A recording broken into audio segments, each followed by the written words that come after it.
And so what you're going to be hearing from now is really sort of the forefront of some of that effort, which is occurring actually in the military. The military, I think, is more attuned to looking at a population and saying, we need this population to not just not be sick, but be able to go the distance. And then after Dr. Schoonmaker, Ben Kligler will speak, and he is the National Director of the Integrative Health Coordinating Center of the Office of Patient-Centered Care and Transformation in the Veterans Administration. Before that, he was the Associate Professor of Family and Social Medicine at Albert Einstein College of Medicine, and was the Research Director in doing research on integrative medicine at the Continuum Center for Health and Healing. And he has also been the former chair. He was chair of the consortium before I was. So I want to thank General Schoonmaker, because that was just a perfect setup for what I want to talk about, which is really the so there are two ways to look at this field. There's a way to look at it that has to do with the modalities that we can offer people, things like acupuncture, chiropractic, massage, tai chi. And then there's a way to look at it which is really about the, quote, transformation that we're talking about, which is about bringing control and access to and decision-making power over health back to the person and making that the focus of the care. And that's really where the transformation comes in. So what's been motivating us in the VA is really the fact that that's what we're working towards, and the complementary and integrative health modalities, which I'm going to talk about at the end of my time briefly, are really in service of that. So I'm going to talk to you about the whole health model that we're moving forward in VA as kind of a manifestation of what that transformation can look like.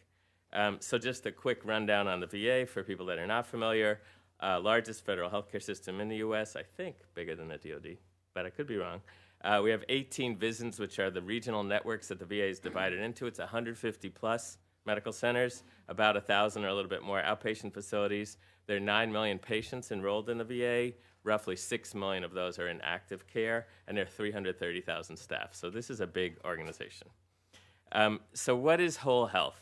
This is our definition that we're using of whole health, and I'm going to say more about it. Whole health is an approach to healthcare that empowers and equips people to take charge of their health and well-being and live life to their fullest. And what we like to say, our boss, Tracy Godet, who's been a great spokesperson for this, and we didn't invent this, but it's about changing the focus from what is the matter with you to what matters to you. And that's what your healthcare should revolve around. And if you just keep that in your mind, that's kind of a core organizing principle around what we're trying to do.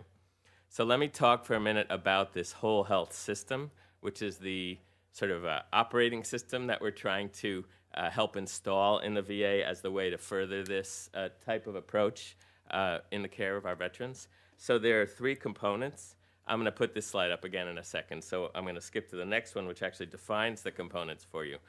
The pathway is an experience that is not conventionally part of our approach to healthcare because it's non-clinical. So the idea of the pathway, which is ideally where veterans can start in this whole health experience, is that you engage in a conversation with a peer, not a clinical conversation, a partnership conversation, where you get to talk about what matters to you in your life. You get to do something called a personal health inventory. Start on your personal health plan. Think not necessarily about your problems, but also about your strengths, what makes you well, what makes you healthy. And then you get to start to think about what tools you might have to mobilize. So that's the pathway. That can happen in groups. It can happen individually. We're working on setting it up so it can happen online for veterans in rural areas who may not want to come into the facility. So then the second part of the system is what we're calling the well-being program.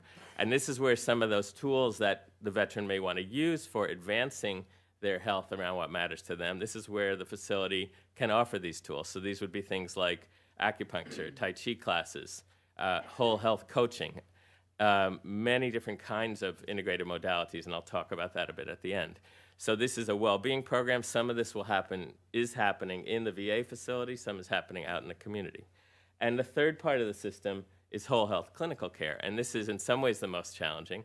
This is where we help the physicians and the wonderful practitioners who were trained in a conventional model of care where they're very disease-oriented, and a visit with a patient is about checking off the plan for each diagnosis, which I'm a physician and I was trained that way, so I think many of us recognize the value of that. But we're turning that on its head and thinking about how to organize our clinical care around what matters to the veteran and around what their personal goals are for their health. So that's another aspect of our work, is really working on training those 330,000 employees in the VA so that everybody understands what that means to orient care around what matters to the veteran. So just to take a look at this again, you can see now how these circles all overlap, and each of them by itself isn't quite enough. So it's not quite enough to offer acupuncture by itself. It's not quite enough to offer clinical care by itself, even if it's whole health-ish. The pathway by itself doesn't address the diseases that people are struggling with. So the idea is we need all three parts of this system.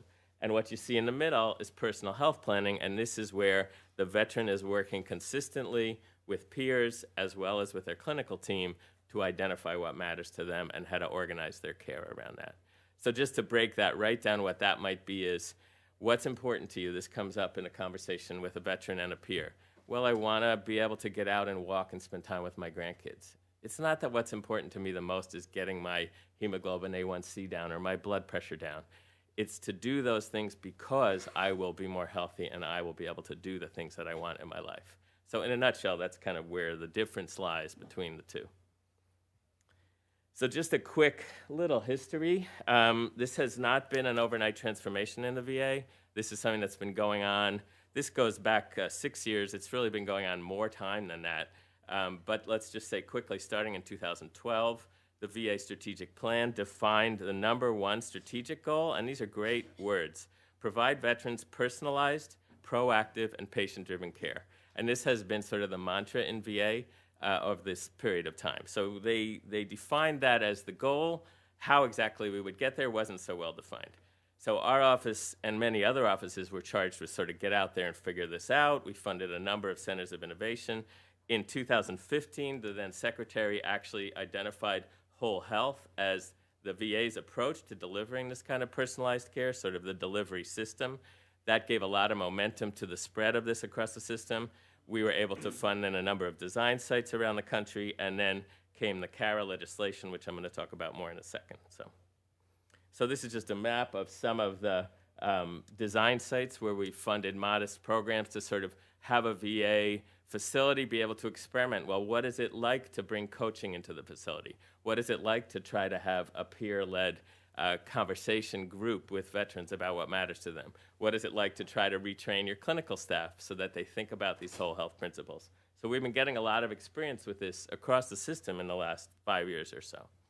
So then this was a huge development, and this is, it's funny to be talking about this here, because normally when I give this talk, I say, that expression where it says, it would take an act of Congress to change something. So we had an act of Congress. And this is the Comprehensive Addiction and Recovery Act. This was passed and signed into law in July of 2016. And it's not all about complementary integrative health or health. Most of it is about pain care, addiction care, addressing the opioid epidemic. And it's aimed at VA, but also at DOD and at other parts of the federal government. So it's very wide in its scope. But there are two parts of it that really were directed at us in the VA, which have really provided a huge amount of momentum for us in this effort. So the first, Section 932. Whoever thought I would get excited about a section of a legislation, but I know it by heart. Section 932. So this charged the VA with developing a plan for expanding research, education, and delivery of clinical care in the area of complementary integrative health to veterans. And so this was a plan that we worked on a lot over the end of last year, and it was signed by the secretary in March of 2017. So we have a blueprint now for how VA is moving forward with increasing training for staff, increasing access to clinical care, and increasing its investment in research in this area. And that plan is really guiding our movement and our decision making. Then another part of the CARA Act, which is Section 933, mandated that VA stand up 15 pilot sites to look at the integration of complementary integrative health into the care of veterans, particularly with an emphasis on pain care, on mental health issues, and on well-being in general. So this was a mandate from Congress to set up 15 three-year demonstration programs around the country, evaluate them, and then report back to Congress about what is the outcome of bringing more integrative health to veterans. This is a very influential piece of legislation, just tucked away in the bill, just one little section, but this is having a huge impact on the VA. So what happened then? So based on this legislation, we have a mandate from Congress. We have to do this. So our VISN directors, who really control many things in the VA, including the flow of funding to their VISNs and a lot of decision-making about priorities, they decided not only were we going to do 15, but because there are 18 VISNs and nobody wanted to be last to the party, they said we're going to do 18. So we have now identified 18 whole health demonstration sites that began their work in the beginning of this fiscal year, so in October of 2017. And their mandate, their job, is to fully implement this whole health system, all three parts of the system, over the course of the coming 3 years, and basically help us measure what is the impact. What is the impact on veteran-reported well-being around things like pain, quality of life, engagement, function? What's the impact on disease-oriented outcomes? So are we improving people's blood pressure and weight, et cetera, their diabetes? What's the impact on cost and utilization in the VA? And what's the impact on staff engagement and staff satisfaction of staff working in this model? So these 18 sites are working together with us in a very large experiment to look at what's the impact of bringing integrative health and whole health more fully out to a large number of veterans. And the goal is over the course of this 3 years that we touch 30% of the veterans at each of these 18 sites with some aspect of the whole health model. And if you add it up, that's a lot of people. So a typical large veteran center might have 100,000 unique patients, and we're talking about actively touching 30,000 of those patients and then multiply that out across the country. So really exciting opportunity. So just FYI, these are the 18 sites around the country. I will say Washington, D.C. is thankfully not one of them, if people have been following the papers. So, but there are many wonderful sites, Tampa, Atlanta, many of these sites really leading the way around how to bring this out into clinical care. So this is a great opportunity. There are a lot of challenges. There are a lot of competing priorities in VA. People are wanting to continue to be able to deliver quality primary care while they're delivering some of these new services. There's a new executive order that mandates that we expand mental health access across the VA to recently separated service people. So really a lot of challenges, but at the same time, there's a pretty strong conviction at the VA, really even up to Secretary Shulkin, that whole health is one of the things that VA can do that private sector can't do. It's one of the things that can really distinguish VA. Was that 5, Kelly? Okay, got it. So we really have a lot of momentum, and to be honest, it seems quite strong and solid. And what's great, too, is this is not a new thing in VA. VA has been moving in this direction of more patient-centered, patient-driven care for 6, 8, even more years. They've also been moving towards the medical home model that plans out a team function that says, one physician, one patient is not the model anymore. So there are a lot of things that have been happening in VA over the last decade that really build toward this model and we think are going to really help it be successful. So in the last couple of minutes I do want to shift away from talking about whole health and that larger approach and talk specifically about integrative health approaches and modalities. And this is the work of my office. We're called the Integrative Health Coordinating Center. So we're a subunit within the Office of Patient-Centered Care. And our job is specifically to try to move forward access to complementary and integrative health modalities for veterans across the country. So obviously not just at these 18 flagship sites, but really across the country as a whole. And our job is also to help support education of staff and help support the movement of the VA's research agenda forward in this area. So once again, whoever knew I'd get excited about memos and directives? I was a clinician in the academic medicine world for 25 years, but I am. So in May of 2017, VA passed what's called a policy directive. And so this policy directive, again, is having a huge impact on VA care. This was in the works for a number of years because, as you'll see, it really pushes the envelope quite actively as far as what VA is offering. And basically what this policy directive says is that complementary integrative health approaches with evidence of promising or potential benefit must be provided to veterans as part of the standard medical benefits package. So this is, I'm just going to say it again, we sometimes still are stunned ourselves, 2 minutes. VA, as a health system, has committed to cover the promising, evidence-based, integrative health approaches, where appropriate, for the entire patient population. So this is a step that VA has taken that really, in my thinking, no other large health system has taken on this scale.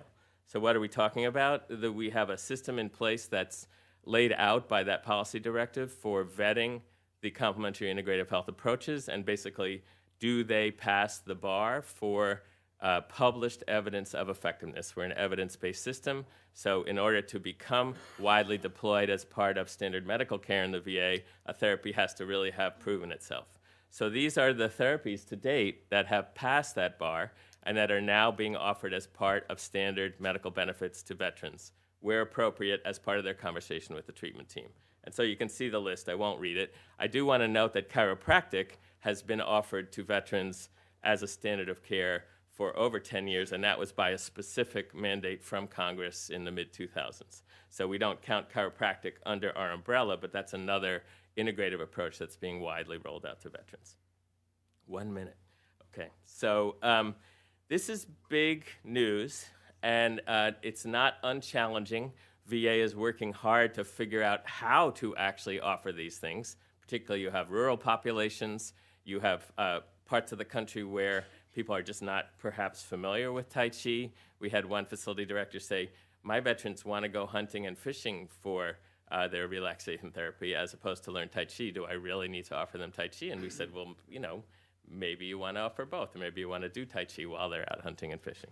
So, and you know, Tai Chi is evidence-based, hunting and fishing not yet. So, this is really exciting from our point of view, and we think this is a really amazing opportunity because we're also strongly connected with the Office of Research and Development and the health services research community within VA. So we have an opportunity to really do some meaningful research looking at the impact of these therapies being more widely available to the veteran population. Focusing on pain, focusing on mental health, but also focusing on well-being and quality of life. So I just wanted to end with a revisit of this slide to just make the point again that this is not about substituting acupuncture for opioids in the treatment of pain. It's really about, as Eric was saying, helping reorient the care around what's important to the person, and really around the person as opposed to the disease. The integrative health approaches are in service of that. They're super important tools, and thankfully we now have those in our toolbox in the VA. And we're really hoping that this model will become a model that, you know, the whole country wants to look at and that we can really learn from in terms of its potential impact. I think I'm done.